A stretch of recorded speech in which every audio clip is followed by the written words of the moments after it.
If you're not a Christian, or maybe you're not sure you believe all this Bible stuff, today you're gonna love, I think, okay? What I've got for you here next is free. You can track along for a few minutes. You don't even have to put your defenses up, because I wanna ask you a question. What kind of person do you wanna be? I don't know that many of us spend much time thinking about this because, let's be honest, we're all too busy. But it's a question that I think is worth reflecting on for a minute. So let me help you do it in this episode of Journey at Home.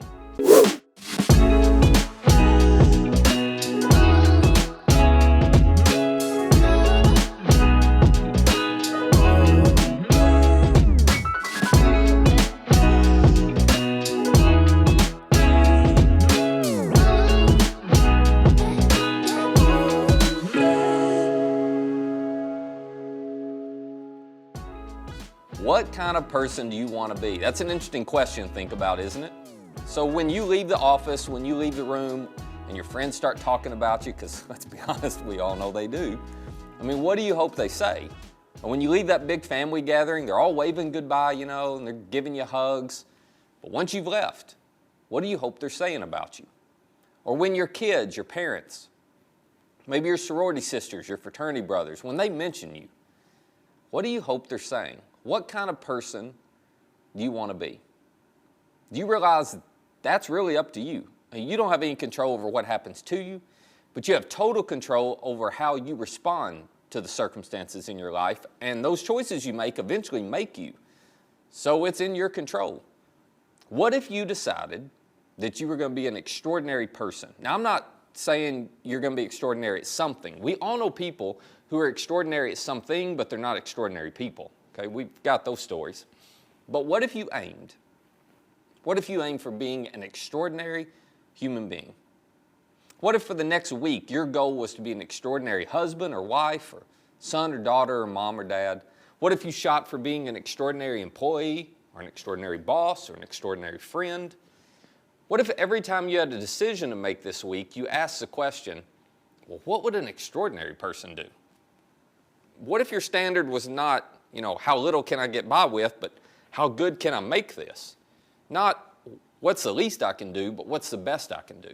What would an extraordinary person, a parent, a friend, a spouse do? I think this is actually a really difficult question.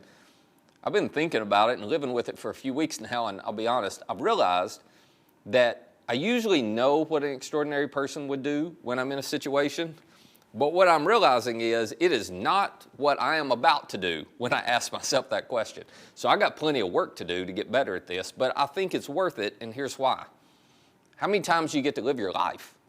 Well, once, right? And some of you may think more than once, but it applies even then because how you live it now impacts the next life if you believe in reincarnation. So why not make this one life an extraordinary one? Now, if you're listening to me going, okay, Matt, that's just motivational talk. Well, think about this. If your kids were watching this today, would you look at them and say, son, daughter, I didn't raise you to be extraordinary. You ignore everything Matt said. Or if your boss is watching, would you look at them and say, hey, don't pay any attention to that. I don't want an extraordinary boss. I like you just the way you are. I mean, would you look at your spouse and go, honey, I married you because you just weren't extraordinary. Don't go listen to Matt and screw up what we got going on here. Of course not. I mean, none of us would. You would love it if everybody in your world decided to ask the question of themselves, what would an extraordinary person do? Well, you're only going to live once, so maybe you should try it yourself. Now, here's where the Bible part of this starts, okay? So if you're skeptical and you're watching this because you're visiting family or friends and they gave you no option. They said, sit down, we watch, okay? Well, this is where you can go ahead and put your defenses up. All right, you ready? But for those of us who are Jesus followers, for those of us who take his teaching seriously, we have no choice but to shoot for being extraordinary because we believe there's a personal God who has a personal purpose for every person's life. We believe he loves us so much that Jesus gave his life for us so we could have a personal relationship with him. And we believe that every day is a gift from God that we're to manage for his purposes and that one day we're going to be held accountable for what we did with the life and the opportunities and the relationships that he gave us. And we believe that every person we lock eyes with was made in the image of God, which means they have infinite and immeasurable value to God. So they ought to be treated extraordinarily. That's why every single day matters, every moment matters, every conversation and interaction matters. We don't really have any other option than to pursue being extraordinary people. And if you don't like that, or that creates some kind of tension in you, if you find yourself thinking, I'm not sure I want that much responsibility, I'm not sure I want to take things that seriously. I'd rather just be an ordinary person. Well, I want to share a story with you that I think you're going to be able to relate to. It's a story of a man named Gideon who believed in God, but he didn't believe what God believed about him. He didn't believe he could be extraordinary. He believed in God, but he didn't see himself the way God saw him. So God shows up one day, and he shakes him up, and he says, Gideon, what are you doing? Why are you settling for being so extraordinary? Why won't you live like you're confident that I'm with you and I want to work through you? So let me give you a little bit of context that sets up this conversation that happens between God and Gideon. It's recorded for us in Judges 6. So the Israelites, the Jewish people, were doing evil in the eyes of the Lord. For 7 years, God had just given them over into the hands of the Midianites. Now, the Midianites and the Israelites had this ongoing feud. It had been going on for decades. And during this span of time, God had allowed the Midianites to get the upper hand. And the writer of Judges tells us, because the power of Midian was so oppressive that the Israelites, they were preparing shelters for themselves up in mountain clefts and caves and strongholds. Because the Midianites, they'd come at different times and invade the land, and the Israelites wouldn't even try to fight. They'd just abandon their homes. They'd flee to the mountains, okay? They'd just go live in a cave. And then when the Israelites planted their crops, well, the Midianites and the other people around there, they would swoop into the land. They'd camp out on the land. They'd ruin all the crops. They wouldn't spare a living thing. They would kill sheep. They'd kill cattle. They'd kill donkeys. They'd just show up, the writer of Judges says, like swarms of locusts. It was impossible to count them with their camels. They would just invade the land and ravage it. Midian so impoverished the Israelites that they decided they had no other option than to cry out to God for help. Now, this was the normal pattern for the Jewish people at the time. They did what a lot of us do. They would disobey what God told them to do. Disaster would strike them.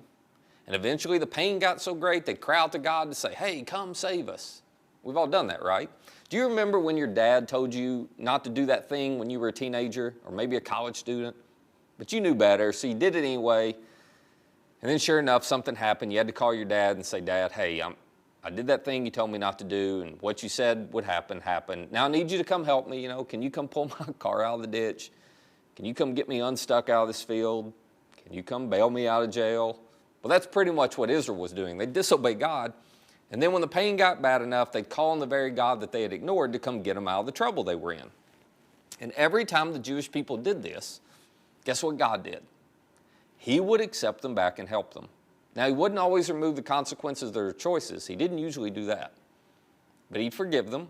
He'd show them mercy and grace. He'd give them another chance. And the good news is he'll do the same thing for you. If you're wondering, well, how many times?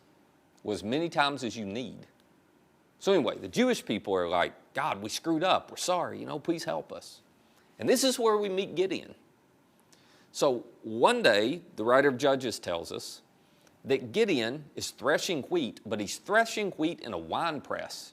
He's threshing wheat in a wine press to keep it from the Midianites, all right? He should have been outside threshing wheat, but he's so scared of the Midianites, he's down in a hole trying to thresh wheat, which would not have been easy to do. He is not where he's supposed to be. And God sends an angel, a messenger to Gideon. As he's threshing wheat, hiding in a wine press, this angel walks up and says, Gideon, the Lord is with you, mighty warrior. And Gideon's thinking to himself, sorry, you got the wrong guy. I'm no warrior. I'm down here in a wine press hiding. Now, the reason he's doing that is because Gideon didn't see who God had made him to be. He didn't see himself as a warrior at all. Now, some of you, listen, this is your issue. You just don't see who God made you to be. You have forgotten what God's done in your life. You've ignored what he's told you he wants to do through you. You've let fear and doubt define you. That is exactly where Gideon was. So Gideon responds, and I love this, it's so polite. Gideon responds and says, pardon me, my Lord. This is so nice. Pardon me, my Lord. But here's his question. If the Lord is with us, why has all this happened to us? You've asked that question too, haven't you? It's kind of like, well, if God's with me, why is this happening to me? And then Gideon goes on and he says, Where are all God's wonders that our ancestors told us about? You know, we heard how the Lord brought us out of Egypt. We've heard all those stories, but we're not seeing anything for ourselves. And then Gideon makes this statement to this angel. He says, but now the Lord has abandoned us and given us into the hand of Midian, which is quite a cocky statement to make when there's an angel standing in front of you, but maybe Gideon didn't know who it was. Or maybe Gideon could only focus on himself. Maybe Gideon couldn't move past the fact that he kept thinking, I'm not a mighty warrior, and God isn't a mighty God. Maybe he couldn't see past the circumstances. Maybe he was convinced God had abandoned them. He's kind of going, look at all the bad happening to us. You know, I'm done with following God. And so this messenger, he doesn't give up. He looks back at Gideon and he says, go in the strength you have and save Israel out of Midian's hands. Am I not sending you? Now, if this were a fairy tale, this is where Gideon would stand up, he'd march out of that wine press, he'd go be the hero, you know, but this is reality. And remember, Gideon's already given up on God and he's given up on himself. So he doesn't respond with courage. He responds with a polite no thanks. He says, pardon me, my Lord. There he goes again. Pardon me, my Lord. But how can I save Israel? And then he gives us a little insight into his perspective. He says, my clan is the weakest in Manasseh, and I'm the least in my family. So Gideon's just given all the excuses that we tend to give. Well, God, I couldn't do that. I'm just middle class. I have to work all the time. I don't have enough time. I didn't do very well in school. I'm not cut out for doing that. God, I don't have very many gifts. I've never been on stage. Nobody's going to listen to me. You know, you got the wrong guy.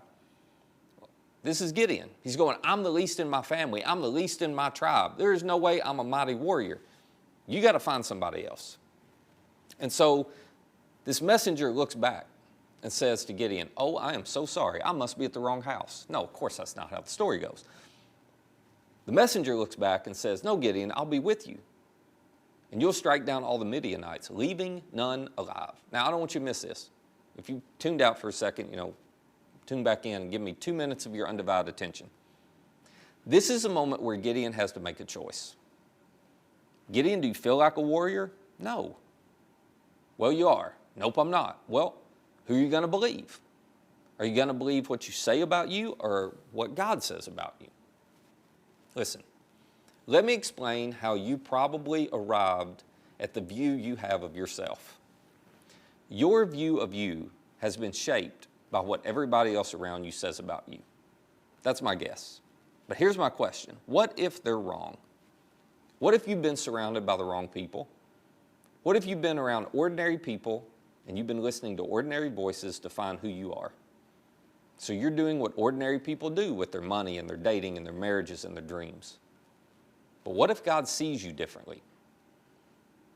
See, God says, I'm with you.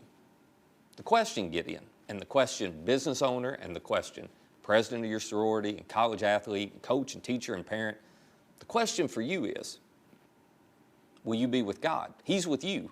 Will you be with him?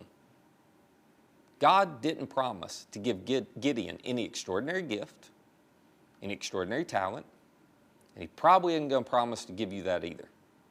What he does promise to give us is himself. He promises to give us his presence. So my question for you is this. Will you choose to live like anyone? Will you choose to live like anyone would who is confident that God is with them? That doesn't mean you won't be scared. You can read the rest of Gideon's story. It's pretty entertaining.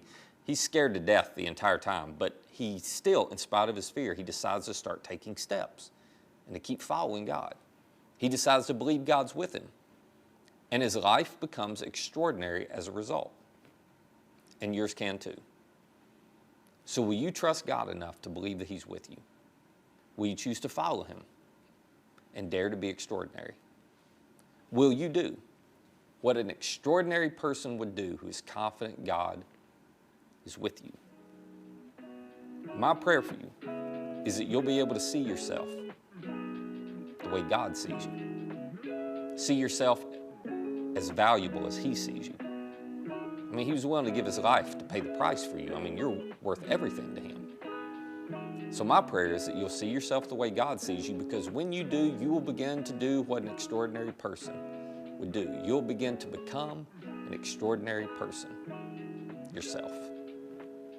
Father, would you give us the wisdom to see as you see and the courage to do as you say?